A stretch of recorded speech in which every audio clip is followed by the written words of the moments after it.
beautiful day out there. It is beautiful. And yeah, it's amazing. Yeah, a little bit warm, a little bit hot. Yeah, a good time for indoor learning. Yeah. And it depends on where we are, because in St. John it's not that bad than in Fredericton, I guess. That's what I have heard. So yes, it's been quite a week, no matter where we are in the province, with some people getting the call that their child has to come home early from school for a heat warning. Oh my. Prefer that over the snowstorm. True. Take that any day. Well, thanks so much for joining. I'm probably just going to mute myself for the next couple of minutes just to check to see if there's any last minute requests for the link, but I'll be back soon. Hey, see you.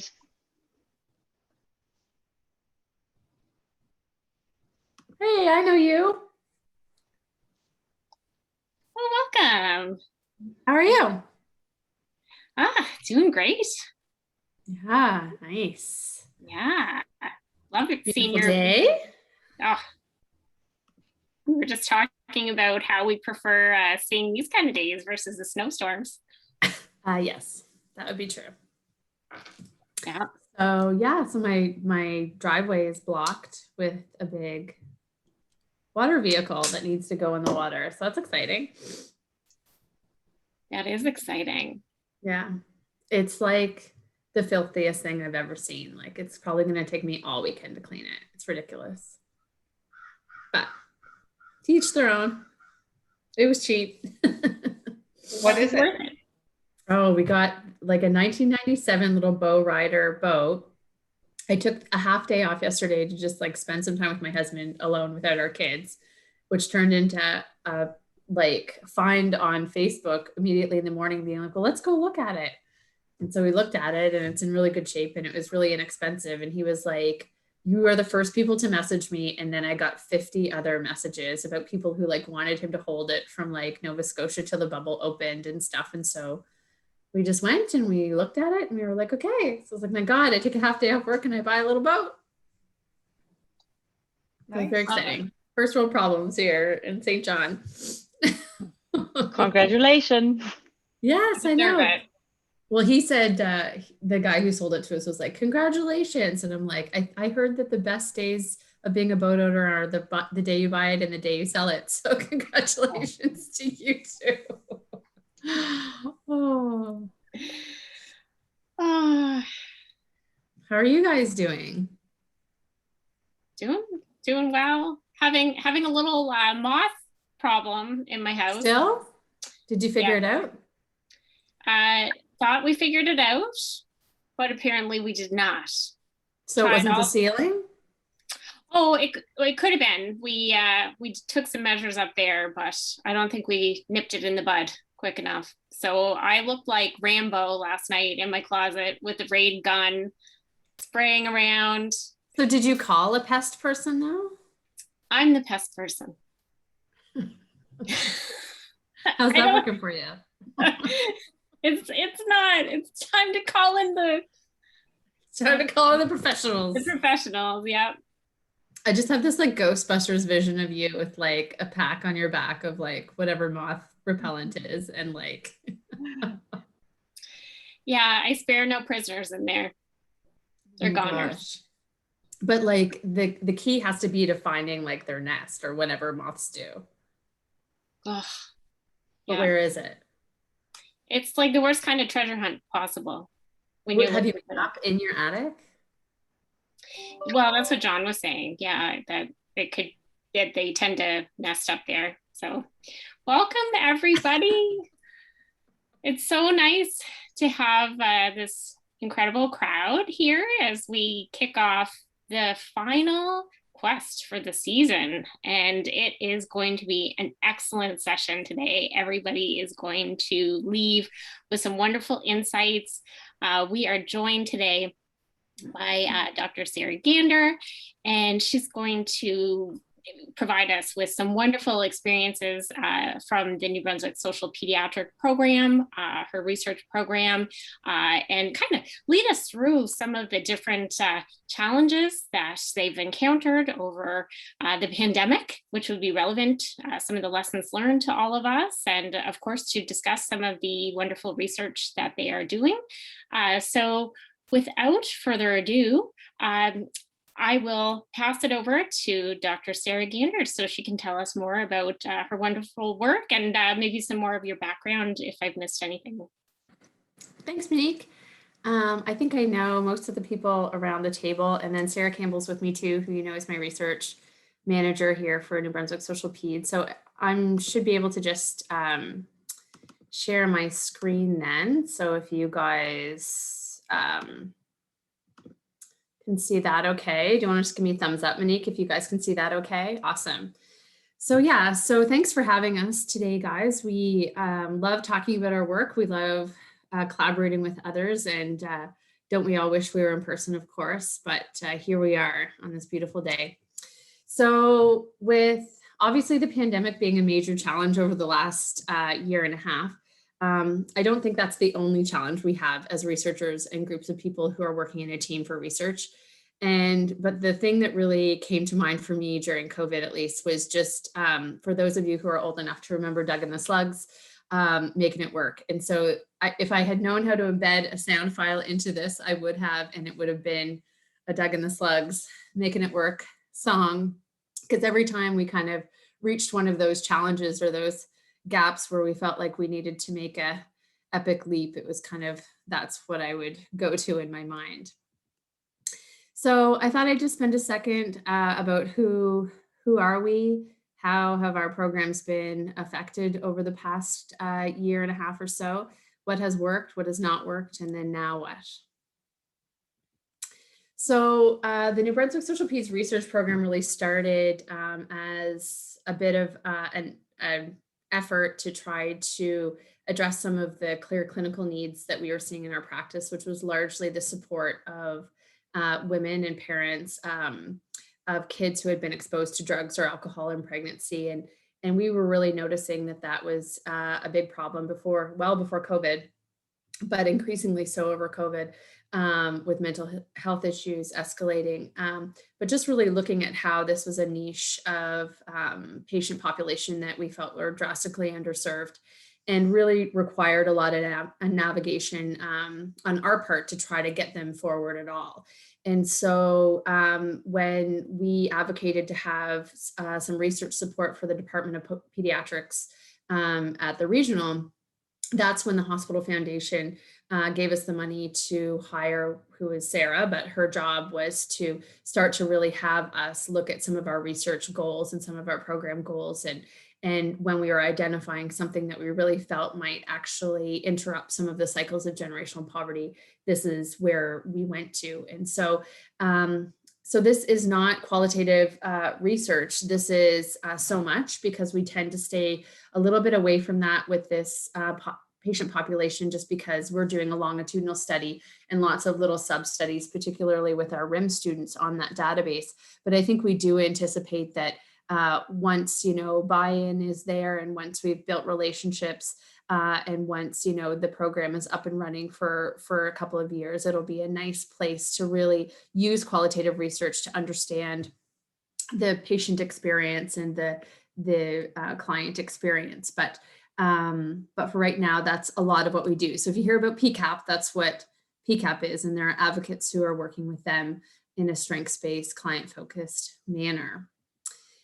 Out of that program and out of some of our other programs, we realized that a Strengthening Families program would be of benefit. And maybe you've heard of that as well, because the John Howard Society does do some programming with older children and families. And because we were so focused on these babies with PCAP, we had one of our research assistants, Kate Flood, amend the Strengthening Families program to be more centered around infants, and particularly the infants who have been exposed to drugs or alcohol. And it's all centered around a family meal and cooking together and doing some programming. And with that, we have had some qualitative piece to really understand patient experience or client experience But sadly, of course, and we were so excited about this because some of the early data was so nice. Of course, we've only been able to run one round of this, and very hopeful to run another round. So I think one of the things that we've really learned has been a huge advantage was that when we applied for the grant for this, which was funded by the IODE ladies, when we did the training, we actually cross-trained into other groups. So some of the FACE workers, some other people in the community getting trained to provide the workshop as well. And we found that that's worked very well, because then we can share the wealth and responsibility and run different programs based on where each group is at. So that was just a wonderful insight to be able to do that. Maybe you've heard, hopefully you've heard about New Brunswick Social Peds or Community Social Pediatrics. This is more of a traditional medical model a bit. It is pediatricians and a social worker and some of the other allied health people, but in a non-traditional setting. So really in the community. And so when we started this pre-COVID, our outreach into a community of need started in the South Central Peninsula, and we were welcomed into St. John the Baptist School. And that was a wonderful thing. And if you see in the bottom corner here, the circle there is our room that they gave us at the school, which we hardly spent any time in because COVID happened. And then all of a sudden you realized how vulnerable you were working in a government building, trying to provide a community service. There's loads of qualitative opportunities in this group and research that we are doing, in particular focus groups around need and patient experience and wait times, and then what happens when they do get into the clinic, and things of that nature. And those include stuff that you guys have talked about in these sessions before. So both with patients, like parents in the community, but also trying our hand at doing some qualitative research with kids, so kids and youth. So I think our youngest patient so far has been 7 in our focus group. And so definitely some lessons learned there that we could talk about if you guys are interested. Monique, I think you spoke to that in one of the sessions before. And so then of course we have our research program, which actually predates all of the clinical programs. And I think we really take a lot of pride in a mixed method approach. Certainly a lot of social research lends itself to qualitative work, just because it is so difficult to quantify things, and validated tools are few and far between, or at least haven't been validated on the populations that we tend to serve. So we find that a challenge. But what's beautiful about having created the research program and having a home within Horizon is that we've really been able to utilize a lot of the networking within Horizon, but then also beyond. So of course, UNB, like people around the table, DMNB, Dalhousie University, and even MBCC. Uh-oh, am I supposed to monitor my own chat? Would love to hear your lessons about interviewing kids. So we should definitely have, because some of the interviewers would be like Ryan and Kate and Katie. They have some really funny stories about kids sort of talking, not talking. And then of course, like no shows or people showing up. I think the things that we've learned is that you have to have lots of snacks. You have to be very nimble in your questions. And here's a fun thing. And like Monique, I think I've mentioned this to you before, and you're like, yes, there's evidence for that. Is that I thought just intuitively that if you brought like a couple of kids who happen to already know each other, like they're friends. Do you remember this, Monique? That I thought that if they came together, that they'd kind of like be more chatty and be more comfortable. But we actually found the opposite, that like 2 girls that were like 8 or 9 years old were just kind of like, all of a sudden then it was like not, I don't know if it was like not cool or whatever, but they actually probably contributed less than the other people in the focus group. I don't know if Monique, I vaguely remember you saying that you found that. Yeah, it can be an issue, like some of the literature when they do have pre-existing relationships, and as you say, it's a really fascinating component when you're designing these focus groups and who's going to be in the room. So that's what's wonderful about these lessons learned. So that's an excellent tip, Sarah. Thank you very much. And I will monitor the chat for you. Okay, thanks. Do you want me to just jump in during the session, or do you prefer to wait until after? Okay. I think this is a pretty safe group. I'm not too worried. I just want to make the best use of everyone's time on this beautiful day. So let's ask lots of questions so you can get out of it what you want to get out of it. Okay. I think we also learned that incentives were really important. And so for me, it was really important to sort of say, like, you got an incentive if you came. And I mean, you don't need me to tell you about how we need to be careful with incentives at times. But what we found worked really well was actually asking them what kind of gift card they wanted ahead of time. And bar none, it was McAllister Place every time. $20 at McAllister Place goes a long way to get people to participate in focus groups, as it turns out. But yeah, so we can talk about that as much as you like if you have any more questions. So we have the Social Peds research program, which really looked at aligning with a lot of the other obvious institutions, but then of course also in our community and with some of our nonprofit groups who frankly really did not have a lot of experience with research in the stricter sense. So we've had a lot of community partners talk about sort of the, and I don't mean this in a derogatory way, but just sort of the softer way of measuring some of their outcomes, some of their demographics. And so we've really felt that we've been able to kind of step up our game, make sure we learned how to support them. So if we were integrating any of our programs or even just helping them in our partnership, that we understood the best way of trying to support them and find their outcomes, which has led to other initiatives that we can talk about too, like for instance, the CARE database, and of course, working with people like the MBIRDT. Of course, we spent a lot of time doing our knowledge translation at conferences and other events where we gathered, and we'll talk about that a little bit at the end too. But of course, that hasn't really been the same. And then trying to figure out what works for our community was the path before COVID. And I really feel like COVID has shone a light on the needs of our community in a way that basically did some of our work for us and highlighted a lot of things, but also created some new challenges that we will talk about. Oh, why is my finger stuck? There we go.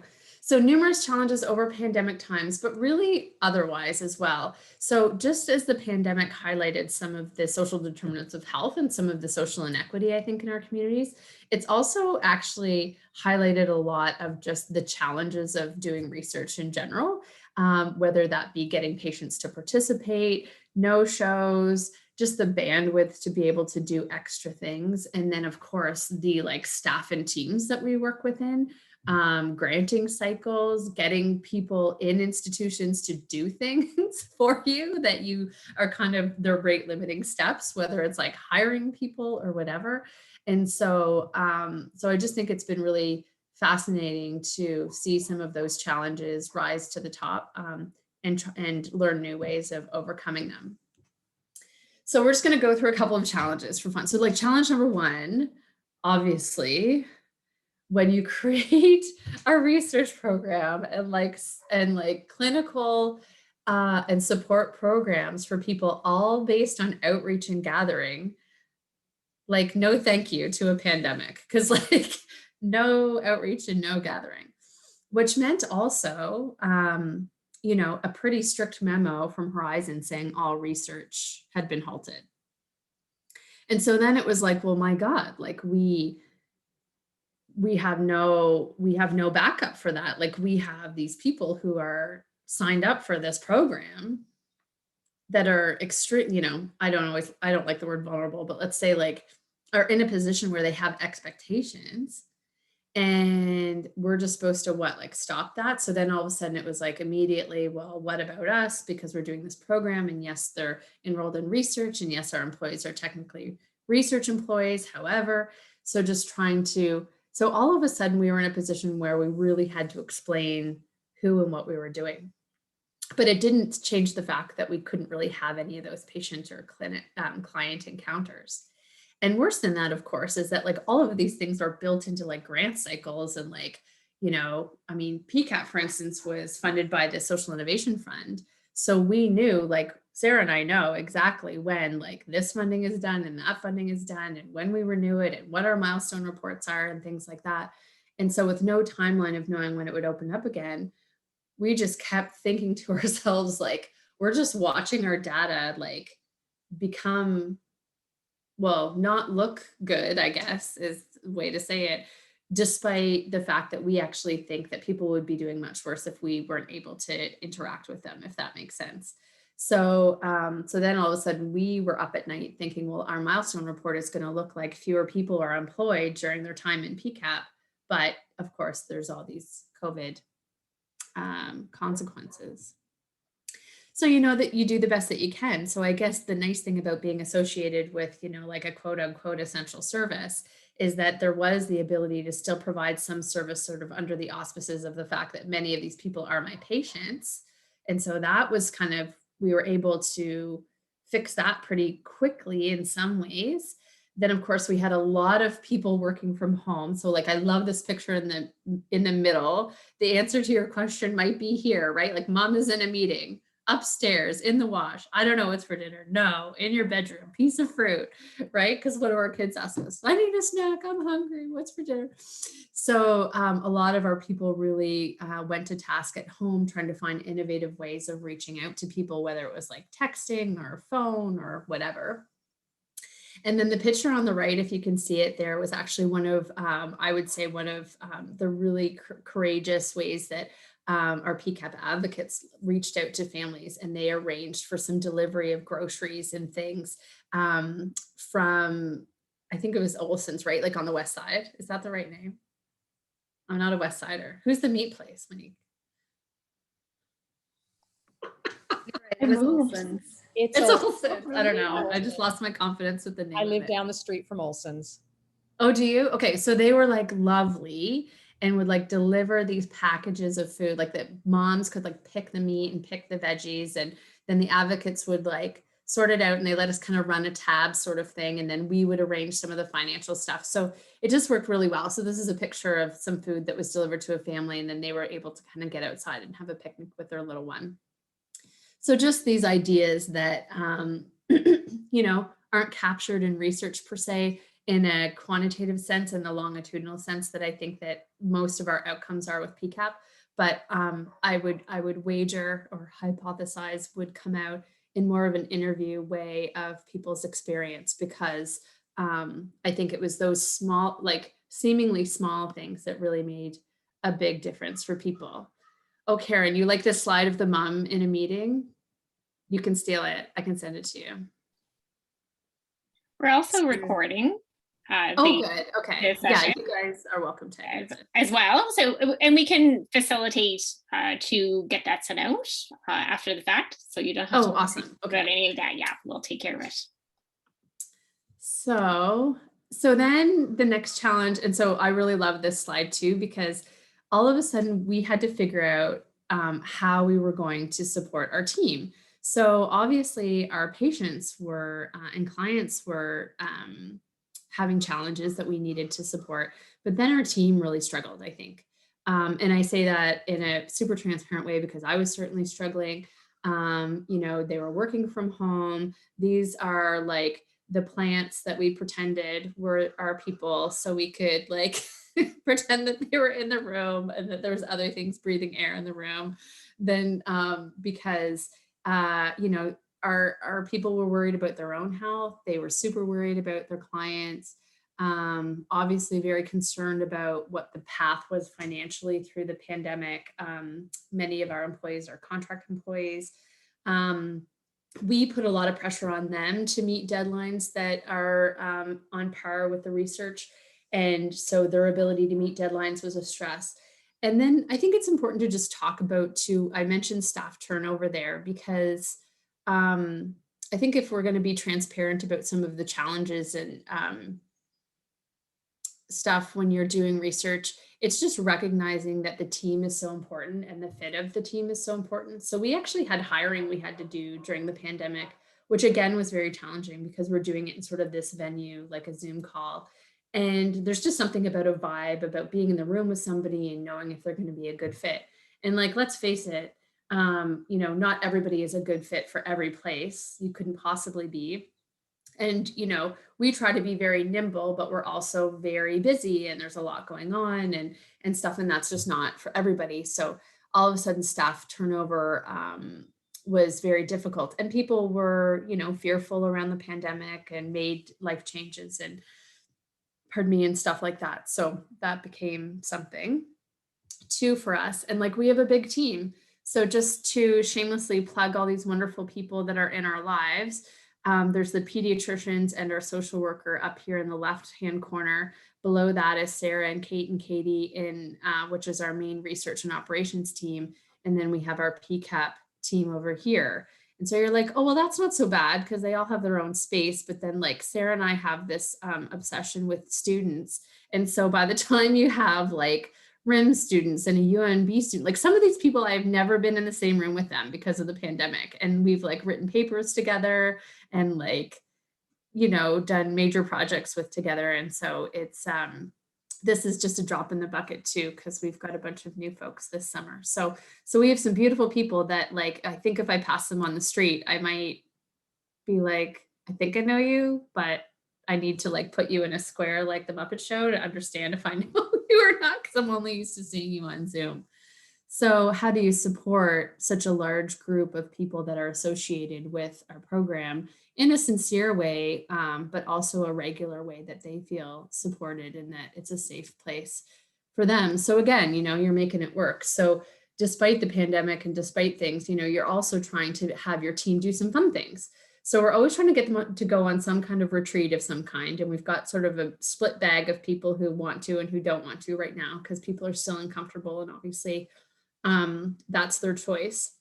But we definitely, loved being uptown at the hub and being able to participate in just seemingly silly things, but the decorating the door contest, the pumpkin carving contest, the stuff like that. And then we did for a while have sort of, I think it was like Thursday, was it Fridays that we did it, Sarah, where we would do like a check-in sort of at the end of the day.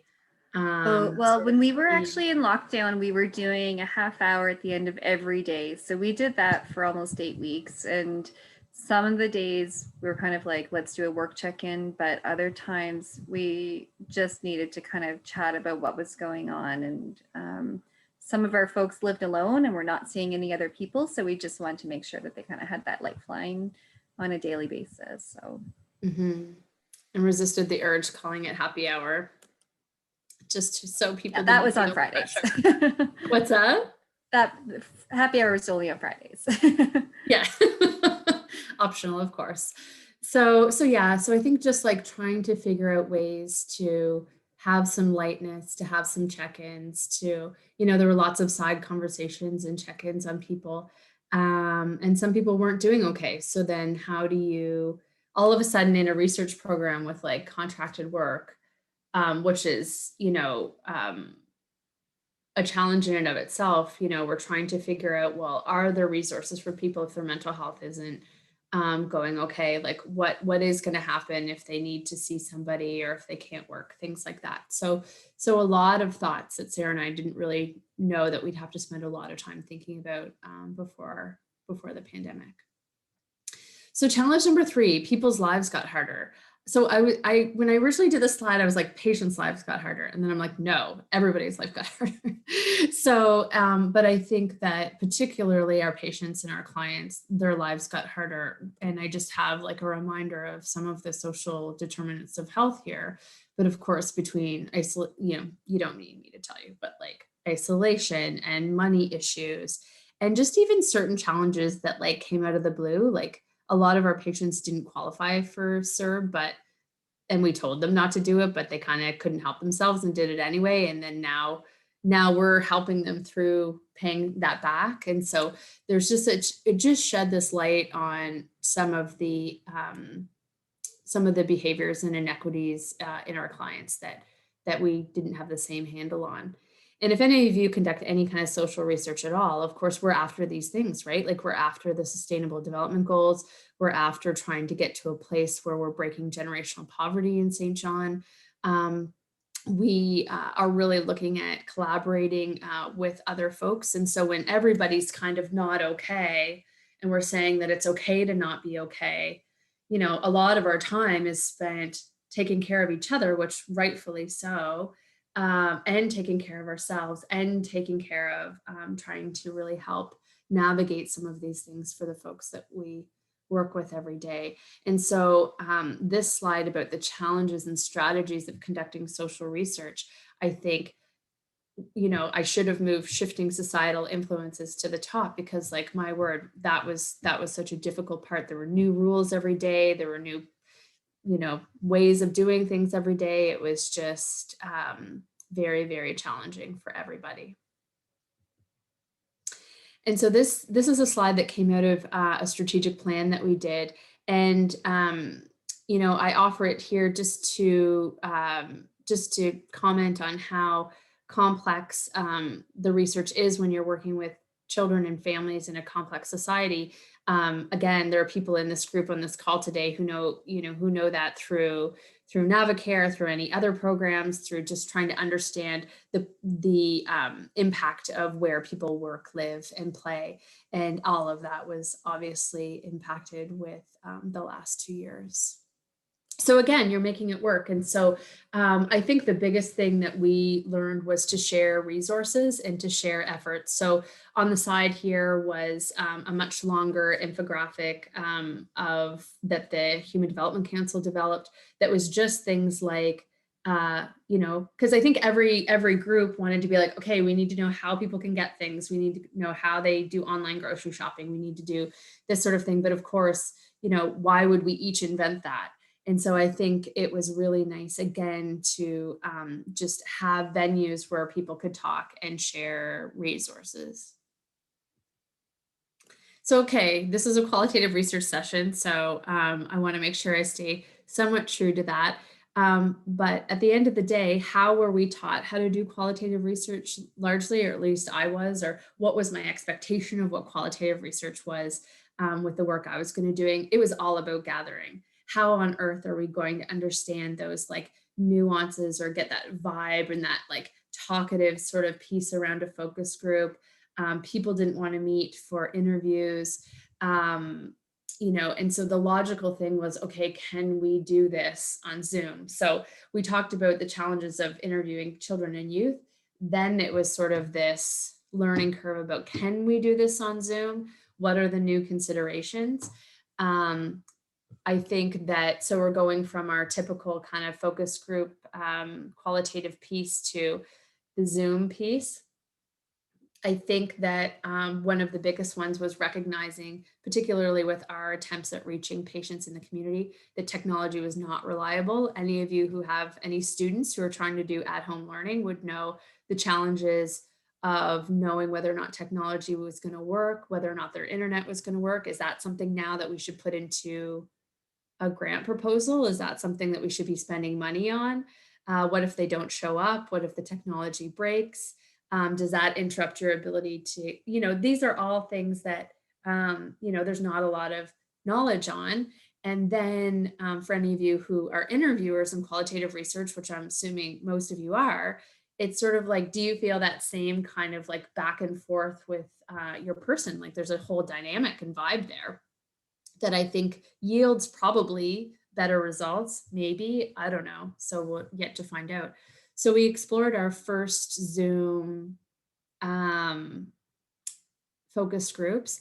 So, and, you know, I think it worked okay. There was definitely times that people didn't show up, definitely times that their camera didn't work, definitely times where they fell off the call. And so I think it's just, you know, making it work, right? Like it's making it work and trying to do the best we can with that data and with that experience that we can. And hopefully somebody will have so much experience with that, will really have some solid scholarship on that, so we can have some recommendations moving forward, which I think would be a great thing for all of us, because it's also the way of the world. Like, what if the opportunity there is that focus groups were all of a sudden easier? Like, I don't know about you, I'm trying to organize 2 right now for the end of one of my RIM students, and like, if you could do it from the camp, if you could do it from school, if you could you could participate from a focus group, you don't have to pay for transportation, you don't have to pay for snacks. Is there actually a balance there where we might actually yield better results, more consistent results? Can it be done? Is there better software than Zoom? Like kind of these interactive, I was just at a conference for the Canadian Women in Medicine, and the platform was so much more fluid than what we're experiencing right now, just because I think the technology is there. It's just probably expensive and not as user-friendly yet, where we can almost feel like we're in the room together more so. I immediately just thought of when Steve plays poker online. Playing poker online is much more interactive than Zoom. We need to get that software and make it. There you go. That's our sustainability plan for qualitative research in St. John. We're going to build software off of online poker and do focus groups, and we're going to sell it to the rest of the world. So challenge number 5 is knowledge mobilization strategy. So, we all do this research. We want to get the word out. We think we're finding important results. We think we're asking important questions. But what has been our main way of doing this, right? It's been meeting with people, telling them about our results, and of course, conferences or other types of events or gathering, which have been a challenge. And so for us, we have a very diverse group of people we want to be telling our stuff to. So we want to talk to the research and academic and clinical community, which is very, very important about making change about what works in the community, but also collaborating and avoiding duplication and really learning. Because for myself, creating this program, I was a novice researcher, and I think I've learned a lot, but I have a lot to learn and a lot of people around that I use for their mentorship. We also talk to government and policymakers because we want our research to actually make a difference in terms of the plans that are made for citizens in St. John and New Brunswick. And we also want the funding to continue for some of those programs. So we need to talk to these people. And again, largely now it's been in this type of venue where we're online. And then there's the public. And so we really want to involve the community.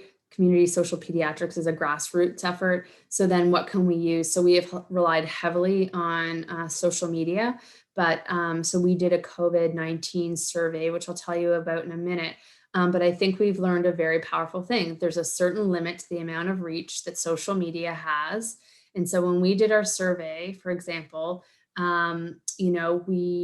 have a bit of a measure or an idea of what the socioeconomic status is of the people who answered the survey.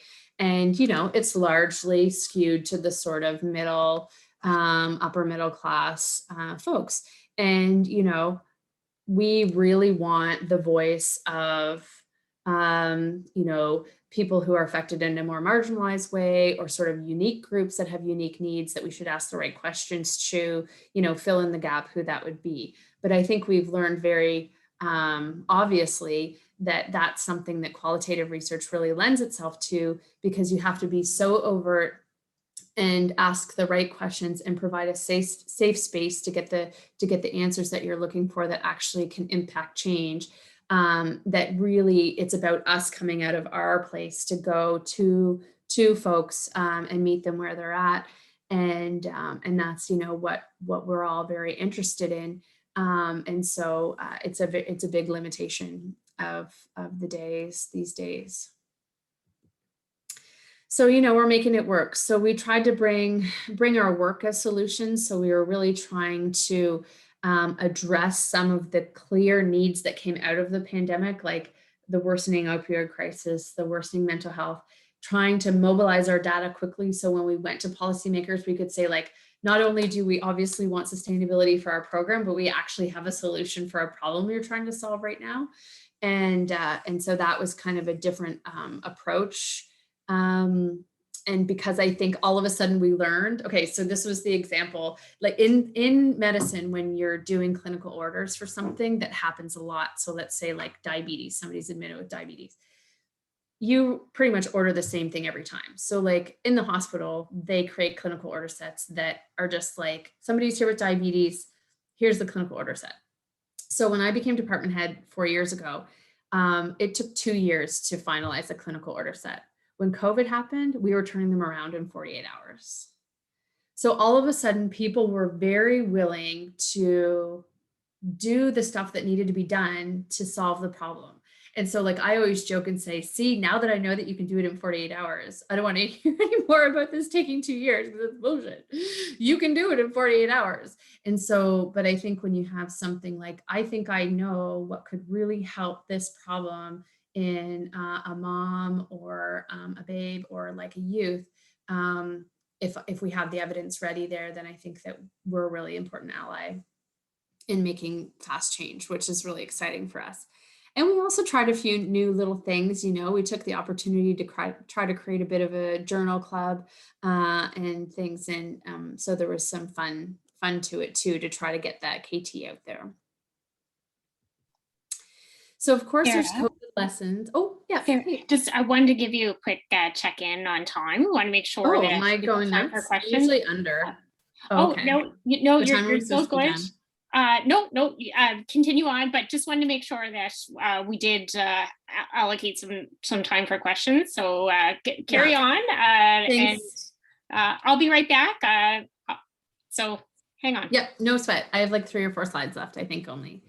So of course, I've mentioned already the disparity and inequity that's really surfaced or shone a light on that or spotlighted with COVID. And so we've learned a lot of lessons with that. So I think we've learned that we really need to even more, like we knew this before, and this is like a foundational principle for social peds is the UN Convention on the Rights of the Child. But I think COVID really changed for me professionally the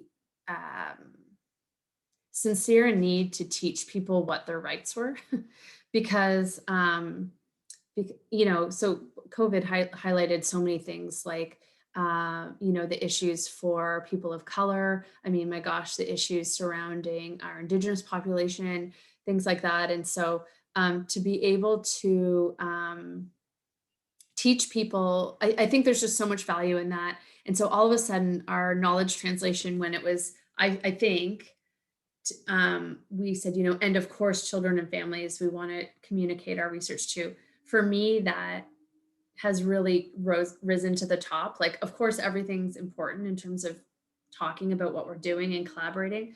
But I think a lot now about how are we teaching people what their rights are? How are we teaching people how to be empowered moving forward in this kind of strange, you know, new world, if you will. So, and so, you know, do we do that by providing them with information in the clinic? You know, this is the cookbook that we made after Strengthening Families. But I think it's about teaching, it's about spending a lot of time. So I'm really interested in how, when we do qualitative research and we have people gathered as a group per se, like maybe we're going to start doing that again soon with restrictions lifting up. Is there an opportunity to do that in partnership with an education piece for them? Like, what do we give them when we get that information from them? And so I really see the future of our gathering as researchers being enmeshed in and then what do we have to offer? Like, what are we giving them? What are they leaving with that makes their life better? And like, you know, an 8-year-old might say, like, my life's better with a $20 McAllister Place card, but I think parents need support and help and strategies. And I think that the people around this room and certainly the people that I work with every day are some really good people to be able to do that. So I think about that a lot. And so the next steps are really recognizing how the impact has changed the people that we work with every day. This is the COVID study survey that's continuing for the next pretty much year, I would say, which is the different timelines. I can talk more about that if you want, but this is sort of the preliminary infographic on the right, which really talks about, has your child been emotionally impacted by COVID, the school closures, or missing family or friends? And the clear answer is the majority of our folks are being affected by that, whether it be, not being able to have visits to their timely medical care, access to childcare if they're in foster care, things like that. And so really responding to some of these needs are going to be the next frontiers for us in our research. So in summary, the lessons learned. So here's this how to change your practice slide, I guess, or that's what we say in medicine. The best slide should be the last slide. It's difficult to reach the people that we want to reach, but I think we've found new ways and built bridges of trust because of some of the work we did over COVID to help people, even though it's not measurable by research per se. We must take care of each other and the rest follows, and take advantage of that downtime, that it has the same value to be able to really kind of work on a literature review if you're stuck at home as it does kind of doing the other research, and it really kind of lifts all tides. We didn't even know how hard it was for people or how hard it would become. So I think we know our community even better. When gathering is involved, there needs to be options, and now we have options. So that's nice. So reach out often. Getting the word out is more than conferences, but we miss those too. We upped our online and flexible work environment game, and I think that's here to stay. And I think we have our eye even more on the ball now about what our families need. So exciting, just update. We are moving to our Princess Street location for our community social peds center. So if you remember the laundromat at 108 Princess Street, it is this was from yesterday, Sarah. So we're moving in at the beginning of July. And Social Peds is also a nonprofit now. And so we're very excited about building our board and moving towards our ability to provide even more service for folks. And so that is all the shameless plugs of all the hard work that is an enormous team of very passionate and committed individuals, none of which could happen without the tireless efforts of Sarah Campbell. So I'm glad she's here today so I can try to make her blush a bit. But this is a well-oiled machine that is chaotic at times because we want it to be, because we want to be nimble. But we love it, and it's what gets us up in the morning. And so thanks for listening, and thanks for being many of you partners with us. And we always look for new and exciting opportunities. So maybe we whet your palate with some chances for us to all work together some point. So maybe Monique has just stepped away for a minute, so I can open. Oh, are you back, huh? Yeah. Okay. So I've been looking at the chat, and what we can do is open up the floor now to questions. And just before we do that, I just wanted to say, wow, thank you. That was an incredible overview of many different challenges that you were facing, and how you demonstrated with networking, communication, passion, a really dedicated team that you were able to make it work and continue the research. So thank you very much for that. What a team. And now we'd love to hear from the group today, some of your burning questions. By all means, go ahead. I can go ahead. It's Shelley. I can go ahead and get us started. Hey, Sarah Shelley. Campbell, I don't want to put you on the spot, Sarah Campbell. Sarah Gander, that was an excellent presentation. Every time you speak, I always learn new things. And a lot of what you said today about managing a program, especially during the pandemic, really resonated with our experiences. But I'm just going to put Sarah Campbell on the spot only because I think your role as a research manager is one that a lot of teams don't actually have that role. So, you'll see research assistants, research coordinators, different types of staff members on the team, but I'd love to hear you share with the team, like with everybody on the call here today, just maybe what your role, a little bit about your role and any perspectives you want to share about your role as a research manager. Yeah, I think no it's a really problem. important role. Yeah, it's a really important role. We have a manager on our team too, and I would say that they're really the central, they're the core of our team. And I think it's a role that I'd like to see more utilized in big research programs like this. So yeah, just any insights you have to share. Sure.